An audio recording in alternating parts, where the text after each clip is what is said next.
mul ei ole mitte mingisugust põhjust arvata, et järgneva 10 aasta jooksul oleks raha see instrument, mis ilusti ostujõudu säilitaks. Kõik, mida tasub teha täna. Ei ole mõtet nagu edasi lükata. Sa oled tänaseks 25 aastat finantsturgudel tegutsenud ja analüüsinud turge, hallanud teiste inimeste varasid. Mida sa oled teiste raha juhtimisest ise õppinud enda jaoks?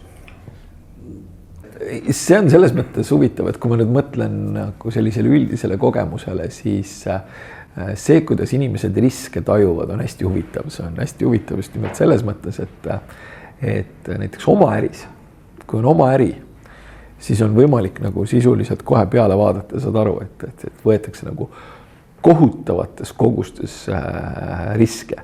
Et no praktiliselt hoomamatult. Nii. Ja siis, kui panna see sama inimene midagi tegema nagu turgudel või ütleme, nagu varbaga proovib vett turgudele investeerimisel, siis leitakse, et kõik on nii kohutavalt riskantne, kui veel üldse olla saab. Kuigi tegelikult need riskid võivad siis nii-öelda oma äris ja siis turgude kontekstis, ma ei tea, kerge liialdusena nagu suurusjärgu võrra erineda, aga seda turgude riski nähakse nagu selgelt suuremana. Kui oluline sa arvad, et on see rahatarkus tegelikult, et kui me räägime ka inimesed, kellel on läbi ettevõtluse või tekkinud seda kapitali, siis sageli ju puudub nagu see rahaline haridus ja koolis me ei ole keegi seda rahatarkust nagu saanud. Et kui palju see ikkagi nagu mõjutab inimeste käitumist? No ikka mõjutab selles mõttes, aga selles suhtes on olukord, võiks öelda, et ta on pigem nagu paranenud. Loomulikult on võimalik välja tuua nagu ka selliseid näiteid, kus kohas on asjad pehmelt öeldes halvasti. On see, et ühest küljest nagu rahatarkus paraneb, on ju, aga teisest küljest ei suudeta vahet teha jällegi nii-öelda erinevatel investeeringutel, kus üks on väga kontsentreeritud, väga kõrge risk ja siis väga hajutatud ja pigem mõõdukas või keskmine risk. Et need asjad kipuvad olema inimeste peadest väga sageli samas lahtris. Ja see tekitab nagu selgeid probleeme. Aga üldiselt rahatarkuse osas on olukord ikkagi nagu paranemas sellepärast, et inimestel on, vähemalt on teine sammas. Kui hästi läheb, see on nagu kolmas sammas. Siis nad on võib-olla veidikene ühel hetkel nagu aru saanud, et kui neil on pensionini nagu hästi kaua aega, et siis nad tegelikult võiksid võtta nagu võimalikult nagu kõrget riski. Nii, mis on pensioni kontekstis võimalikult kõrge risk? Indeks. Kui sa peaksid oma kogemuse põhjal andma alustavale investorile ühe nõuande, mis seda kõige paremini edasi aitaks, mis see oleks? Juba rääkisid sellest, et tuleks alustada, eks ju. Tuleks juba esimesed sammud ära teha, pensionisammas, indeksfondid.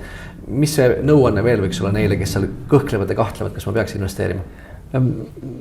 Kui ei ole esimest sammu tehtud, siis põhimõtteliselt kõik, mida tasub teha täna. Ei ole mõtet nagu edasi lükata. Ma tean piisavalt palju inimesi ja ma olen ise ka seda viga teinud. Mina ei ole aastaid edasi lükanud.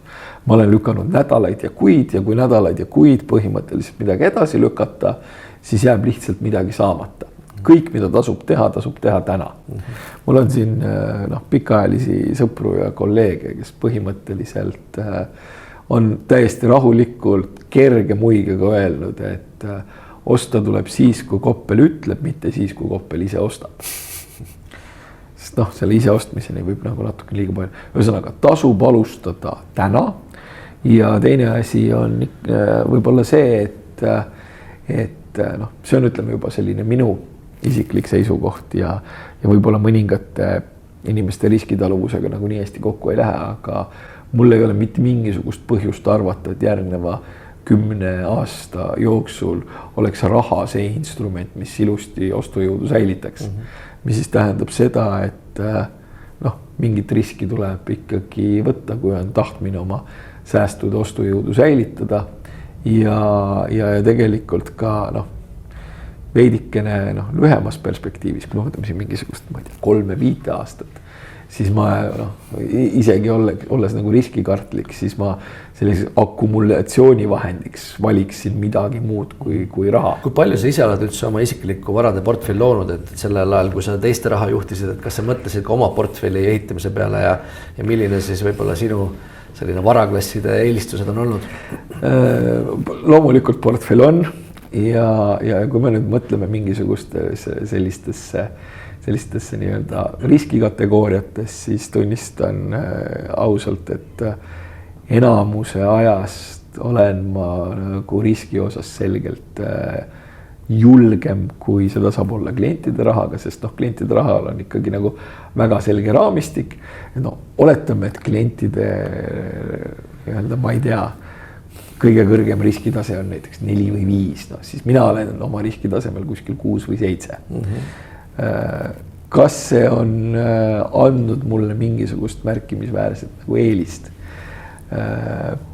Ma julgen öelda, et pigem vähem, sellepärast, et ütleme nii, et ma olen võtnud märkimisväärselt rohkem riski, pidanud taluma märkimisväärselt rohkem volatiilsust, aga see nii-öelda tootluse erinevus ei ole olnud märkimisväärne. Ehk siis, aga no selles mõttes tuleneb sellest, milline inimese karakter on. Aga mis need varaklassid on, mis sinu jaoks tunduvad atraktiivsed? Ütleme nii, et ma olen peamiselt aktsiate ja toormete sõber. Sellepärast, et ma tahan osaleda milleski sellises, kus päriselt nii-öelda luuakse väärtust, kus on siis võimalik rääkida kasvust ja toormete puhul on lihtsalt võib-olla huvitav nagu see, et üks asi on see, et nad aitavad tegelikult inflatsiooniriski maandada ja teine asi on ka see, et seal veidikene süveneda, siis on võimalik vähemalt endale illusioon luua, et selles liikumises eksisteerib mingisugune nii-öelda loogika, mida on siis võimalik nii-öelda majandustsükli konteksti panna. Ja aktsiate puhul, kas sa mõtled nagu kasvuaktsiad või sa mõtled väärtusaktsiad pigem? No tegelikult mulle meeldivad nagu mõlemad, aga mulle meeldib just nimelt see kontseptsioon, et kasvuaktsiate puhul, kasvu puhul on see, et sinna hinnatakse sisse mingisugust tulevast kasvu. Aga ma mõtlen aktsia kui selline, aktsiaturud kui sellised. Põhimõtteliselt on osalemine sellises nii-öelda rikkuse loomise masinas. Ja rikkuse loomise masinas ikkagi, kui on aktsiaturgude pikaajaline reaaltootlus circa 6+ % aastas. Kus kohas saab, kannatlik peab olema, arusaadav. Kust kohast saab tavaline inimene reaaltootlust 6% aastas nagu mitte eriti suure vaevanägemisega. Ettevõtlus loomulikult kõik ja siin võidakse rääkida igasugustest asjadest küll ikka nagu kinnisvara ja see ja teine ja kõik. Aga kui me nüüd nagu mõtleme sellele, et see on võimalik, eks ole, väikeste summadega panustades, venitades investeerimishorisondi nagu päris pikaks. Kus kohast tavaline inimene selle saab? Minu meelest ei ole nagu palju võimalusi.